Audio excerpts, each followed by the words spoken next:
pour mon top 13 des plus beaux monuments du monde que j'ai eu l'occasion de visiter. Je vous entraîne en Grèce. La Grèce des îles, la Grèce des horizons bleu azur. Imaginez deux îles fascinantes, étonnantes, au passé légendaire. D'un côté, Santorin et sa caldeira, son histoire mythique, l'Atlantide, etc. et son site archéologique majeur, Akrotiri.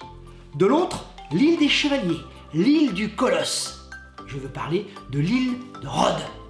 Dans tous les cas, deux îles, deux histoires, deux voyages que j'ai adoré faire. C'est parti pour une plongée dans l'histoire de nos civilisations, une plongée dans notre histoire commune, à tous, à travers deux de mes îles préférées, Santorin et Rhodes.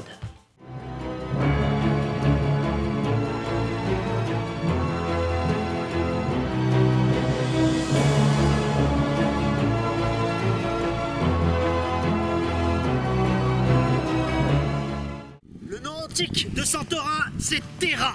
D'accord? Pour ceux qui ont fait évidemment les autres îles des Cyclades, évidemment vous verrez que cette île est totalement différente. Avec derrière moi ces falaises à pic, c'est cette caldeira magnifique. On vous expliquera tout à l'heure d'où vient ce mot caldeira et comment cette île a été formée évidemment par l'explosion gigantesque d'un volcan dans l'Antiquité qui forma ce qu'on appelle une caldeira en demi-cercle derrière nous, un paysage extraordinaire, sans doute l'un des plus beaux de la mer Égée. Elle appartient aux Cyclades en mer Égée. Rien que ce nom-là évoque évidemment des paysages fascinants de petites maisons blanches, de petites églises au dôme bleu. Les clichés évidemment sont présents à Santorin, mais vous verrez que cette île a bien d'autres choses évidemment à offrir. Alors, la plupart des touristes qui viennent à Akrotiri ne viennent certes pas pour sa petite tour vénitienne. Ils viennent ici pour un site exceptionnel, un site que certains comparent ni plus ni moins à Pompéi, le site archéologique de la préhistoire d'Akrotiri.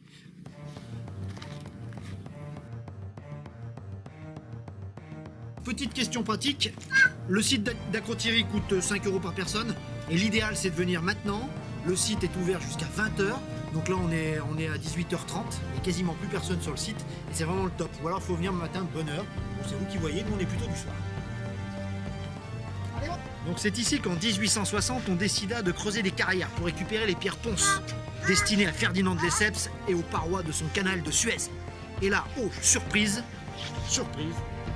on découvrit des vestiges archéologiques, des poteries et des vestiges de l'une des plus belles villes de l'âge du bronze.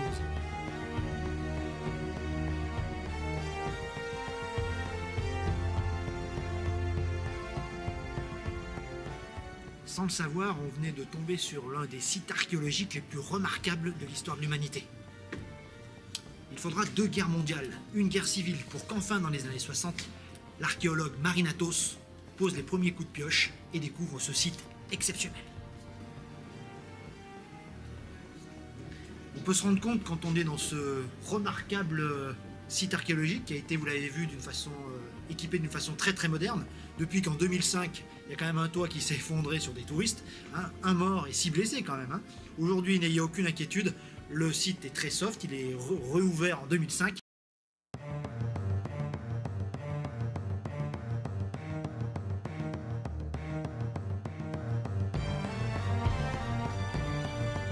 Nous sommes au 2e millénaire avant Jésus-Christ. Autant dire que chez nous, en France, les habitants étaient encore dans des huttes, etc. On était à l'âge du bronze. Ici, nous avons une véritable ville avec des maisons à étages, des égouts, etc., etc. Donc une ville véritablement très bien équipée.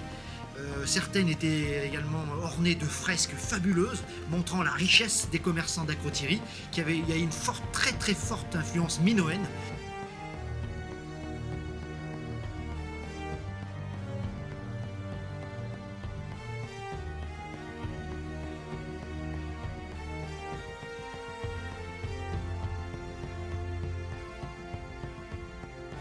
Au final, le site parle quand même pas mal aux spécialistes.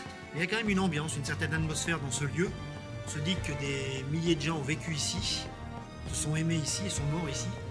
C'est quand même assez fascinant. C'était la séquence émotion.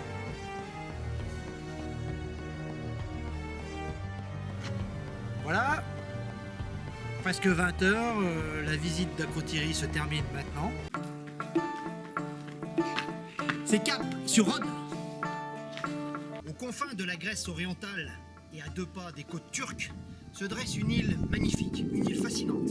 Nous arrivons de Santorin, on en a pris plein les yeux, c'est évident, mais cette île-là, évidemment, vaut également le détour. Je veux parler de l'île des Chevaliers, je veux parler de l'île du Colosse, je veux parler de l'île de Rhodes.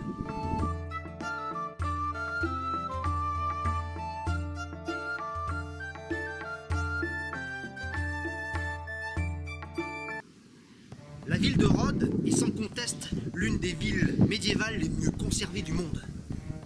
Derrière moi, un palais fantastique, celui des grands maîtres des chevaliers de Rhodes, qu'on surnommait les Hospitaliers. Nous vous invitons donc aujourd'hui à une replongée dans l'histoire médiévale de l'Europe occidentale.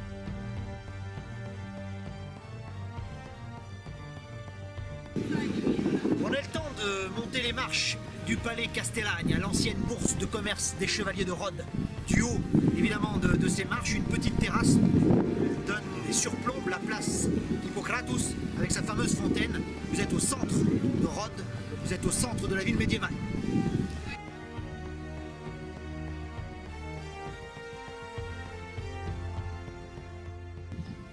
Nous sommes ici dans la rue des Chevaliers, sans doute la plus belle rue de la vieille ville de Rhodes. Ici, toutes les auberges, toutes les nations. Je vous rappelle que les hospitaliers étaient divisés en différents courants nationaux, d'accord ? L'auberge de France, l'auberge d'Espagne, l'auberge d'Italie. Bref, on retrouvait toutes les parties de l'Europe occidentale réunies ici.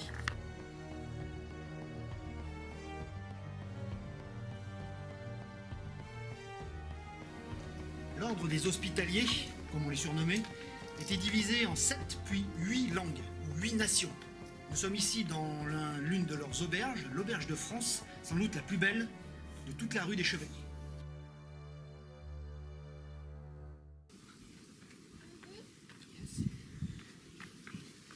Cet élégant bâtiment date du XVe siècle. On le doit à Aymeri d'Amboise, évidemment, le grand prieur de l'auberge de France.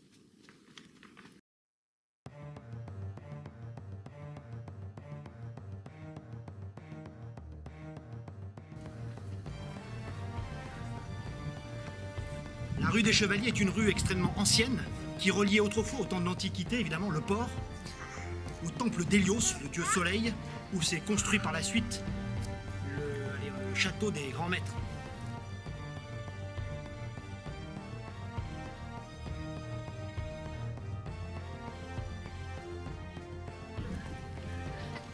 Voici l'édifice sans doute le plus emblématique de l'ordre des Hospitaliers, le palais des grands maîtres. Alors certes, il n'a plus grand-chose à voir avec l'époque des croisades. Il faut savoir qu'il a été complètement détruit par un incendie, une explosion au XIXe siècle. Et les Italiens l'ont reconstruit un petit peu à la mode italienne. Mais c'est quand même un monument assez exceptionnel. Évidemment, comme d'habitude, on fait la fermeture. Il est 7h15, on est un petit peu short. Mais je vous invite à visiter évidemment ce grand palais à la fin de la journée. Il y a beaucoup moins de monde et c'est beaucoup plus intéressant et beaucoup plus calme.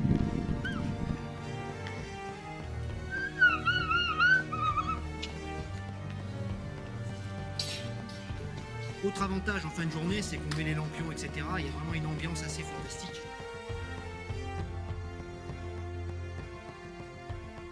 Pour la petite histoire, les chevaliers de Saint-Jean de Jérusalem ont acheté l'île de Rhodes en 1306. Il faudra 3 ans pour qu'ils l'organisent complètement pour leur quartier général. Il faut dire que l'île de Rhodes est stratégiquement placée d'une façon exceptionnelle entre l'Égypte évidemment et l'Occident, sur le chemin des croisades. C'est ce qui fera sa richesse, ce qui fera sa gloire et qui également causera sa perte. Donc il faut savoir que l'ordre des Hospitaliers comme celui des Templiers sont des ordres monastiques tout à fait étonnants qui apparaissent donc au XIIe, XIIIe siècle, au moment où les croisades battent leur plein, au moment où les chrétiens ont pris Jérusalem et qu'ils ont besoin évidemment de protection. Les Templiers sont le bras armé de l'Église, les Hospitaliers sont un peu le bras soignant, en tout cas ceux qui vont récupérer les pauvres, protéger les pèlerins, les soigner et les aider sur le chemin de la Terre Sainte.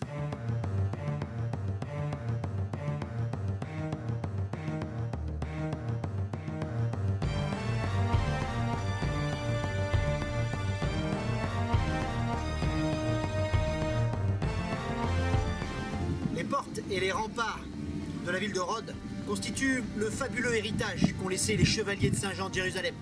La porte qui est derrière moi est la plus belle évidemment, c'est la porte marine, la porte Tassalani, Tadassa évidemment, qui en grec veut dire mer.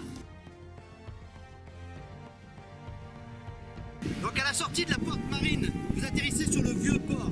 Le vieux port qui servait autrefois aux chevaliers de Rhodes, le port militaire.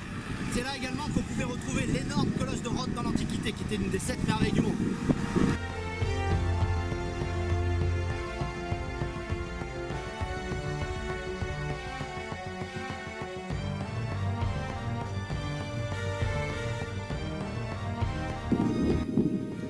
Ces remparts énormes, ces douves gigantesques, sont là pour nous rappeler évidemment que l'île de Rhodes était très convoitée et qu'il fallait un système de fortification exceptionnel.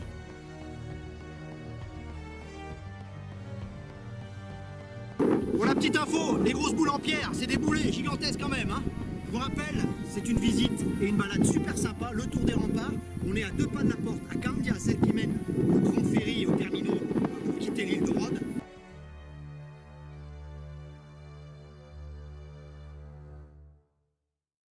Vous commencerez sans doute votre visite de l'ancienne ville de Rhodes par la place Moussiou, celle qui est derrière moi.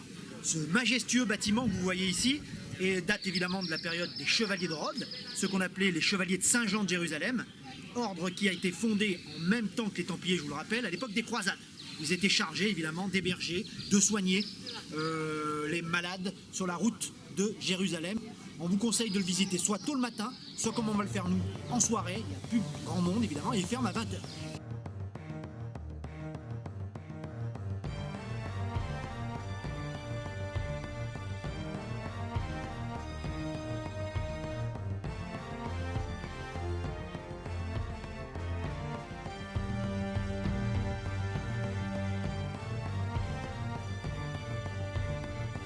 Le deuxième plus beau bâtiment de la vieille ville de Rhodes, après évidemment le palais des grands maîtres, ce sont les anciens hôpitaux des Hospitaliers, transformés en musée archéologique aujourd'hui.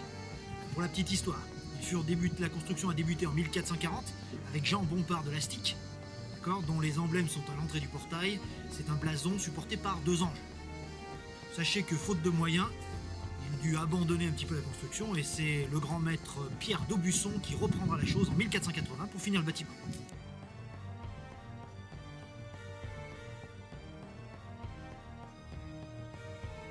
La salle capitulaire est assez exceptionnelle.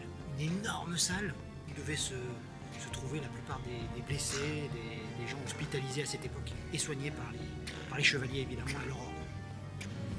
L'une des stars du musée, c'est Aphrodite. Une jolie petite Aphrodite à genoux en train de se coiffer. Elle date de 90 à peu près avant Jésus-Christ. La deuxième star du musée, vous la reconnaissez peut-être? Mais non, évidemment ce n'est pas la Vénus de Milo, vous n'allez pas loin. C'est également une Aphrodite. Évidemment, elle a été découverte par des pêcheurs en 1924. Cette Vénus à la robe tombante a inspiré Laurence Durel pour son livre Vénus et la mer.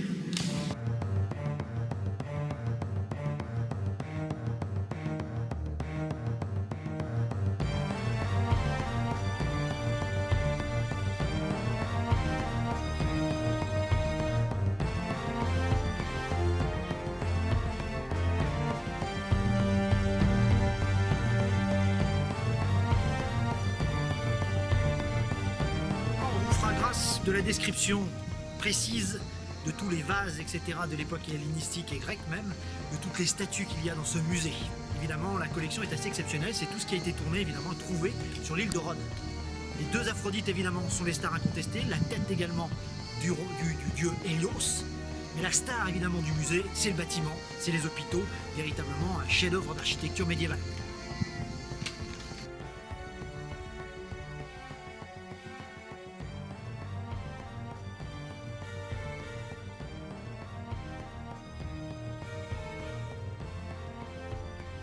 Le superbe bâtiment que vous avez derrière moi est la maison d'Auvergne, l'une des 3 auberges françaises.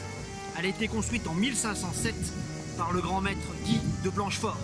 Rhodes, le plus beau cadeau que Zeus a pu faire à son fils Hélios, a accumulé 4500 ans d'histoire, des civilisations aussi diverses que les Grecs, les Romains, les Byzantins ou les Ottomans s'y sont établis, Les Francs également ont fait de cette île une île de chevaliers.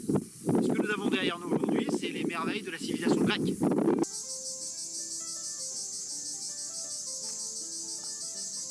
Alors pour venir jusqu'ici, 3 possibilités. Vous prenez votre courage à deux mains, à partir de la porte d'Amboise de la cité médiévale, comptez 30 minutes de marche pour venir jusqu'ici. On a été un petit peu plus feignant, on a la petite Anaka, vous avez vu, qui fait sa sieste. Donc on a pris un taxi pour monter, ça nous a coûté 3 € par personne, 6 €. Hein, presque rien évidemment, vu qu'il fait très chaud, c'est bon. Sinon également le bus numéro 5, encore qui vous posera devant le site. Je pense qu'on va essayer de rentrer avec ce moyen de transport. Nous sommes à 111 mètres d'altitude au-dessus de l'ancienne ville de Rhodes, sur ce que les anciens Grecs appelaient évidemment leur acropole. Derrière moi se dressent 4 colonnes qui appartenaient il y a des siècles à l'ancien temple de Zeus et d'Athéna. Ces colonnes doriques évidemment ont été remontées puisque le temple aurait été complètement détruit au moment d'un terrible tremblement de terre qui détruira également le colosse qui trônait à l'entrée du port.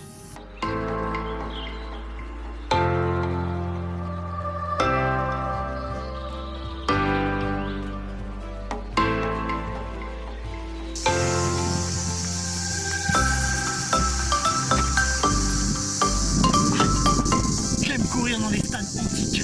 Bienvenue au stadium de l'époque grecque. Il peut contenir à peu près 35 000 personnes. Course à pied, course double, course en armes, les Jeux Olympiques à Rhodes. Allez, dernier petit conseil avant de quitter l'acropole. Éventuellement, ça serait de venir au coucher de soleil. Je pense que la température sera moins élevée et puis le point de vue et le spectacle risquent d'être au rendez-vous.